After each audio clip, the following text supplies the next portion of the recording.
बात अब होगी जयपुर से लेकर उत्तर प्रदेश के बागपत में नफरती गैंग की। जयपुर के चोमू में मस्जिद के बाहर लगे पत्थरों को हटाने पर ऐसा विवाद हुआ कि हालात हिंसक हो गए। पुलिस पर पत्थर बरसने लगे तो वहीं दूसरी ओर बांग्लादेश में दीपू दास की नृशंस हत्या का वीडियो शेयर कर धमकी देने का एक मामला भी सामने आया है। सवाल यह है कि आखिर कौन है ये नफरती गैंग जो माहौल बिगाड़ने पर तुले हुए हैं।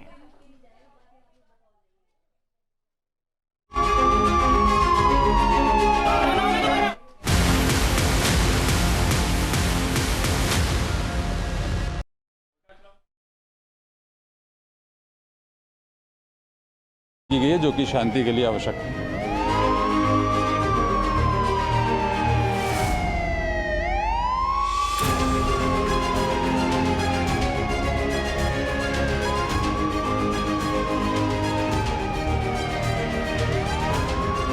अरे मेरा भाई, मेरे मकान के अंदर दूसरों का पार्टीशन मकान था तो उसके क्या मलबा वहाँ पड़ा था मेरे भाई। मैंने कोई पत्थर नहीं करी।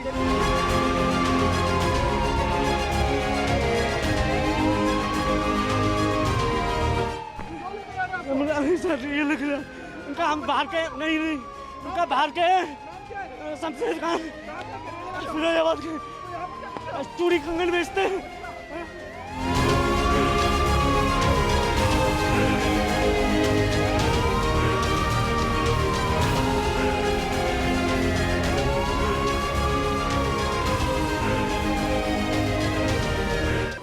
हम लोग परदेसी है सर, हम लोग किराए से रहते हैं।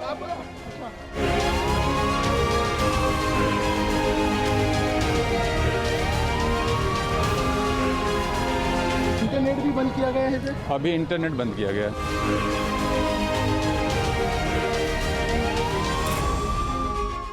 तमाम खास मेहमान इस वक्त हमारे साथ जुड़ चुके हैं। फटाफट से तारुफ में करवा देती हूं। मोहम्मद उस्मान साहब हमारे साथ जुड़े हुए हैं, इस्लामिक स्कॉलर हैं। मौलाना शहाबुद्दीन रिजवी साहब जो कि इस्लामिक स्कॉलर हैं। स्वामी दिव्यानंद जी भी हमारे साथ जुड़ चुके हैं, हिंदू धर्माचार्य। और यति चेतनानंद जी हिंदू धर्माचार्य इस वक्त हमारे साथ जुड़ी हुई हैं। इससे पहले कि मैं चर्चा की शुरुआत अपने मेहमानों के साथ करूं, शरद पुरोहित हमारे सहयोगी जो कि इस वक्त ग्राउंड जीरो पर हैं, चोमू से ही हम तक ये तस्वीरें पहुंचा रहे हैं। अभी क्या हालात वहां पर है, क्या स्थिति है, सीधे बात करते हैं। शरद, तस्वीरें दिखाएं और अभी क्या स्थिति है।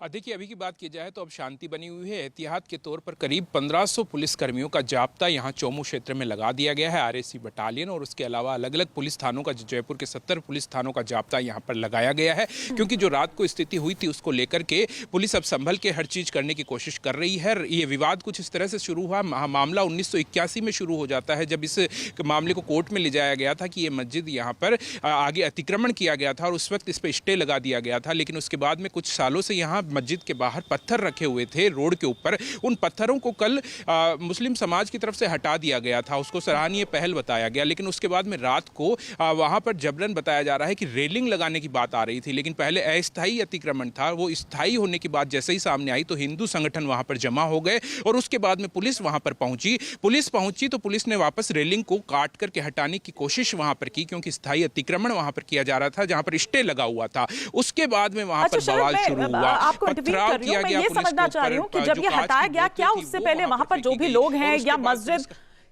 को जो भी रखवाली वहां पर करते हैं, देखरेख करते हैं, क्या उनसे किसी तरह की कोई बातचीत की गई थी? क्योंकि ये मामला बड़ा ही संवेदनशील है, कानूनी वो ठीक है, लेकिन बड़ा ही इसमें आपको सोच समझकर चलने की जरूरत होती है, एक भरोसा लेकर, मतलब वो मैनेज कर आपको चलने की जरूरत होती है।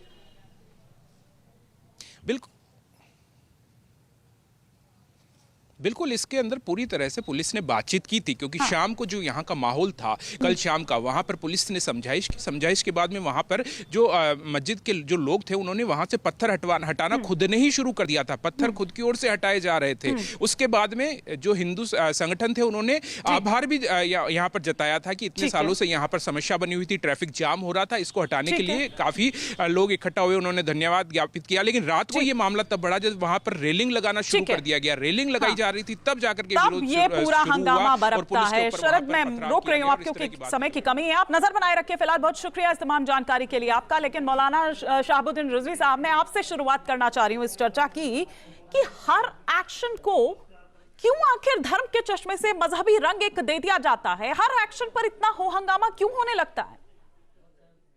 देखिए, अब वहाँ की सूरत हाल क्या थी मुझे नहीं मालूम, मगर जिस तरह के आपके पत्रकार ने बताया है तो उससे लगता है कि वहाँ पे हंगामा नहीं होना चाहिए था। शांतिपूर्वक तमाम चीज़ें होना चाहिए, आपस में बातचीत के ज़रिए मसाइल मामलात हल किए जाते हैं, वही वही तरीका बेहतर है। कानून को अपने हाथ में नहीं लेना चाहिए और शोर शराबा, हंगामा, लड़ाई झगड़े से मसला नहीं हल होता, बल्कि मसाइल और बढ़ते हैं, बिगड़ते हैं और उसका नुकसान भी, खमियाजा भी भुगतना पड़ता है। इसलिए बातचीत ही एक अहम सिलसिला है जिसके जरिए तमाम मसाइल हल हो जाते तो हैं। वो तो की जो गई थी ना तरीका मौलाना अपनाया साहब, गया वो ठीक वो तो नहीं की है। गई थी, वो तो की गई थी, उस पर कोई आपत्ति भी नहीं हुई। फिर आधी रात में हाँ, अचानक क्या होता है?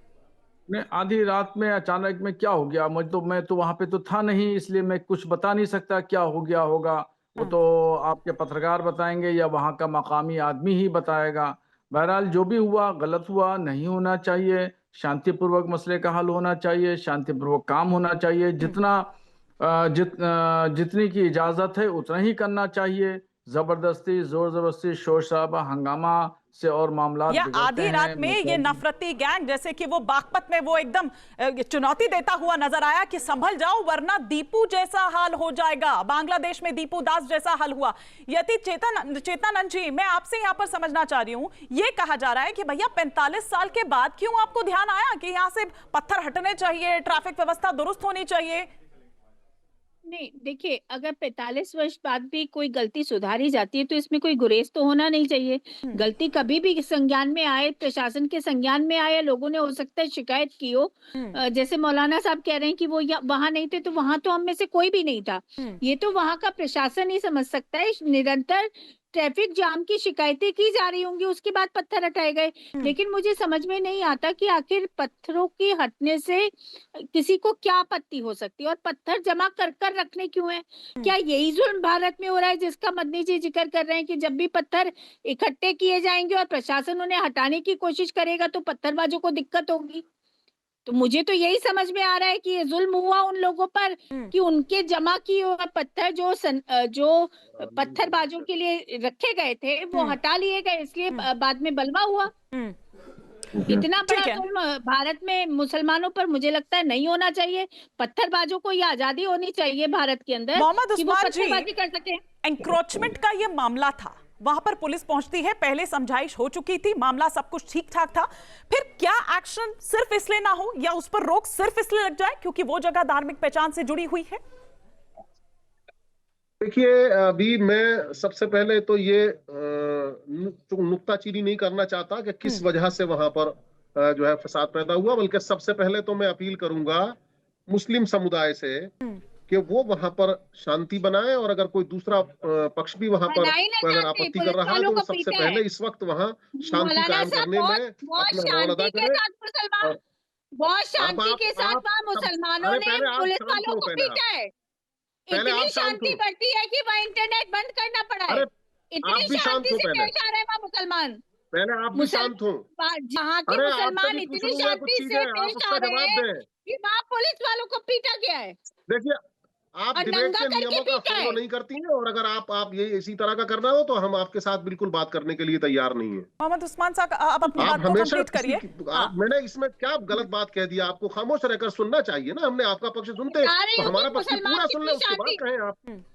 मुसलमान कितनी शांति बरत रहे हैं वो बता रही हूँ। मैं आपसे पूछूंगा ना, उसकी भी जवाब दे देना अगर कोई ये बात है। अरे मैं शांति की अपील करने में क्या बुराई की बात कह दी? क्या आपको शांति पसंद नहीं है?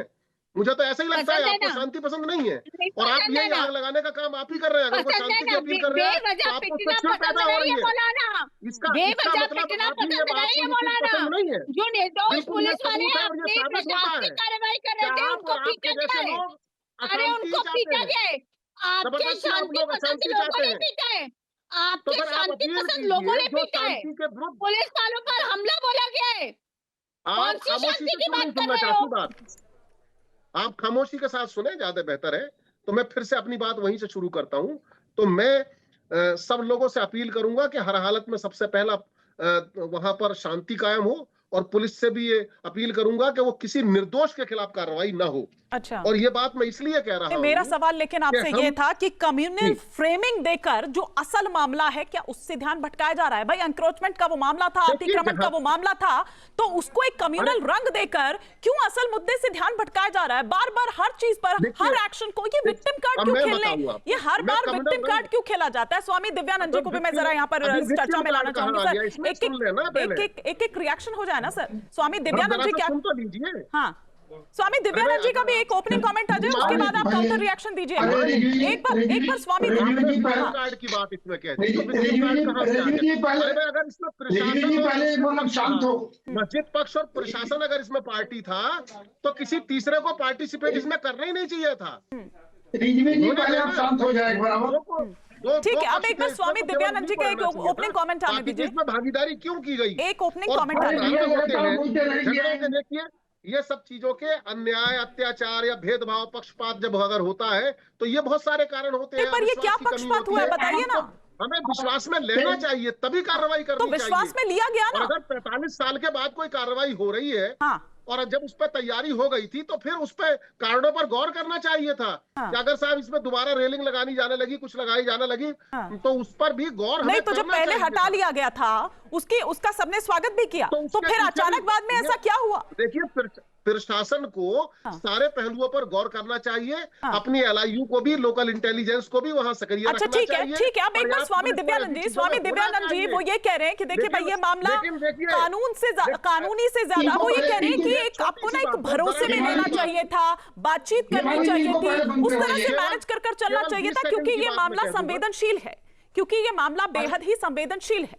स्वामी जी जी, वंदे मातरम सभी को। सबसे पहले भी आप ज्ञान दे रहे थे साध्वी जी को कि आप शांति नहीं करती हैं, आप प्रोटोकॉल फॉलो नहीं करती हैं, कंटिन्यूअस बोले जा रहे हैं, पूरा सबको डिस्टर्ब कर रहे हैं।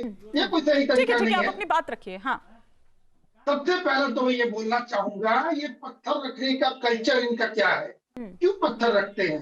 किस दिन की प्रतीक्षा करते हैं? समय आया था कि हमेशा अपने आप को चुप किए हुए हैं।